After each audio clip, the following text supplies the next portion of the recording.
বন্ধুরা, তোমরা কি কখনো মিথ্যে বলেছো? একবার ভেবে দেখো তো। হ্যাঁ, আমরা প্রতিনিয়ত নিজের সাথে মিথ্যে বলি। যখন আমাদেরই কেউ জিজ্ঞাসা করে, আরে তুই কেমন আছিস, আমরা তখন ভালো না থাকলেও বলি ভালো আছি। কিন্তু অনেক সময় হয়তো আমরা তাদের বলতে পারি না, বোঝাতে পারি না যে আমরা কি যন্ত্রণায় আছি, কিন্তু প্রতিনিয়ত একটা অভিনয় করছি আমরা ভালো আছি। আর এটাই হচ্ছে মিথ্যে বলা। আমরা যখন ক্লাস 6 থেকে 7-এ উঠি, তখন আমাদের 6-এর বইগুলো কিন্তু আমরা রেখে দিই। আস্তে আস্তে সেই বইগুলো কিন্তু ধুলো লেগে যায়।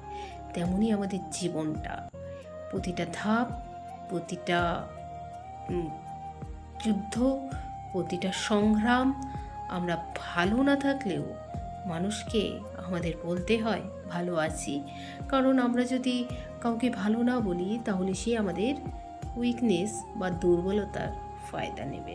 তাই আমাদের সবসময় বলতে হয় আমরা ভালো আছি।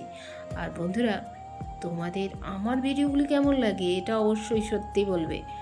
ভালো লাগলে লাইক করে দেবে, আর পাশে থাকা নোটিফিকেশন বেলটিকে অন করতে ভুলবে না। আমরা প্রতিদিন লাইভ করি ঠিক বিকেল 5টায়।